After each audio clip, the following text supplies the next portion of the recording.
You are watching Travel World Online. So, as the topic given to us was how to connect it with tourism, I'm going to focus on those two things together, leaving all the numbers behind, leaving all the infrastructure behind, because I think that's the part of the growth that we are actually targeting to be a $30 million country by 2047 and third largest when it comes to the way, sorry, 30 trillion, sorry, and the way we are moving forward to become the largest, one of the largest economies. So saying that, I think, we how effectively can we put it together, because I've heard challenges and I've heard what the country and our Honorable Prime Minister is doing. So we all know that, tourism and aviation are very intrinsically connected with each other, and, one cannot survive without the other.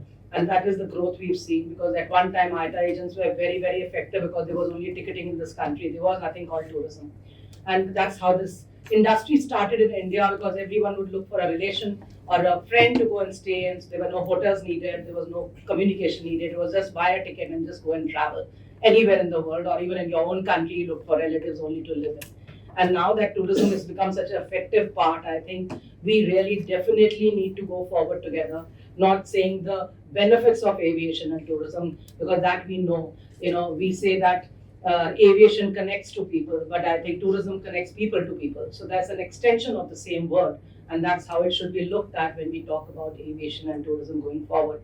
We know that the international airlines need to be boosted. We also know that domestic tourism will be boosted by the same connect, and we also know that economic impact is going to be happening the same way. And everyone, like Bobby ji just said, is benefiting. GMR just said they are benefiting. So the entire infrastructure, the ecosystem is definitely benefiting when it comes to aviation. And how do we actually work together and see that this stimulated growth grows more? Of course, challenges will keep continuing. It can't be that, when you're growing, challenges don't come in. Challenges will keep continuing in. So the most effective thing that needs to happen is more roundtables like this. And I would really applaud Mr. Subhash Goyal for the same, because I think it's a wonderful initiative to be taken forward to discuss both these things together. Because we've been collectively doing it in the Ministry of Tourism, and I'm sure Mr. Arun is going to say yes to that, because Arunji has always been a part of our discussions. So how effectively can we take this forward is something to be seen. We've given many relevant documents to the Ministry of Tourism to say we need to have an umbrella ministry, to say we talk about tourism together. Aviation will play a very important role going further, because we all need to not work as in silos and create, in different ministries. We are going from shipping to transportation to home to MEA to aviation to tourism. I think there should be a common desk for everyone to say how tourism and aviation can progress, because the end result matters. And for a traveler, he's not really interested in how many aircrafts I have in this country or how many destinations. He wants a good seamless travel. And that comes out very strongly when we talk to our members, which are 3,000 of them in this country. I have 20 region chapters in this country, so I cover the whole of India. And we work very strongly with them to be the mouthpiece to say how we can actually indulge in all this. Also talking about, some challenges which we have seen and we go forward with is, of course, the fuel cost. A lot of states not still giving any discounts on that. So the fares keep getting higher and higher. The last moment travel. Though I'm no one to talk about how the airlines should be selling their own product, because that's the way it is supposed to be seen, and that's the way the markets grow. And we are not there to see the growth. But I would certainly say a few things which we need to look into. Of course, the congestion part is something which we'll look into, as in how our airports start developing and how our actually inbound customer traveler becomes more and more.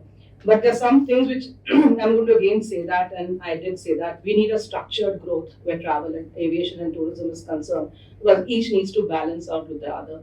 And we keep talking about, and this is something I discussed with you yesterday too, that we definitely need someone, regulatory body or the government, to be our spokesperson.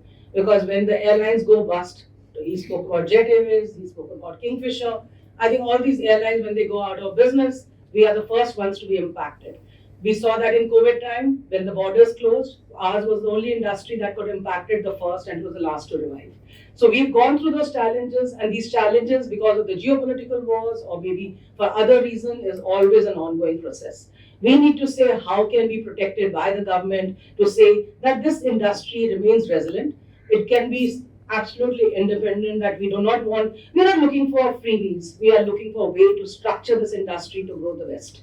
Because we are not coming here to say that please give us this, but we are saying give us the way to work forward. Because that today I think plays a very, very important role, and that is how the entire country will survive. Could be transporters, or could be the travel agents, or could be the tourism guys, or the guides, right from, because it's such a huge value chain, right from flying to the ground and to the last person who's doing crafts also and cuisine also in this country, because tourism is a huge value chain.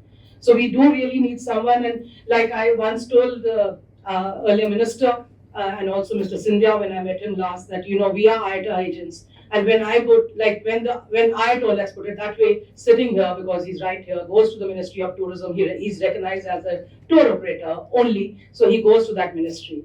Now we are IATA members, we also work for tourism, but we also work for aviation. So which ministry should we be going to say, okay, you are recognized under our ministry to take this forward?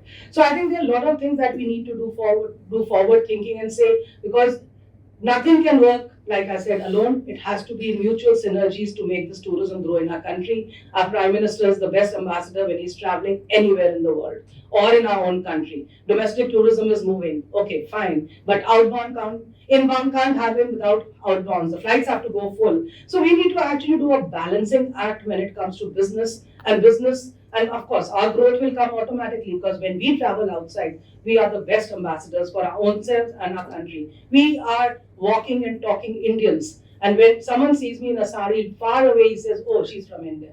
And that's how we are, and that's what we are. So that is how we need to look at India as a growing market and see how we can work together to move that. One thing which I would like to say, yes, as we just spoke about skilling, I know we are running out of time also, and we've still got some speakers, and we would love to hear your inputs on it. But I'll just put the skilling part, because I heard that even couples say that we need so many people, and this is the skill gap analysis we had given to PwC, who's just come out with, and we launched it yesterday with Ministry of Skill Development. We saw that the skill gap, there is a huge skill gap. Initially, we had 148 QPs we were working with. We've actually made all redundant, and we've come out with 80 which have been approved by the Ministry of Skill Development. Recently, we've just had a MOU with, and first time in history we created that we have an MOU now with Ministry of Tourism. We've signed an MOU which had never happened, and we are going to be working together to skill the entire country and our own members to skill, reskill and upskill. So I think, and there is a huge opportunity for everyone. Could it be in-flight people, or could be the pilots? There's a huge opportunity, because today we sit with 118 universities in India. We work together with them. We are working with 168 sector skill council trainers, where we are skilling people from hard skills to soft skills for all jobs related to tourism and hospitality. Of course, aviation is not a part of it, in very strategically placed, but we would love to include that so that we could be a part of the growth in totality. Because I think the skill gap took out that we have 5 million youth waiting to be employed. And there is a capacity which the travel, tourism and hospitality has is 3 million. So we can easily cover that gap, but we know what to actually skill them in. So we need to work collectively to see that tourism grows, we all grow, and our membership grows.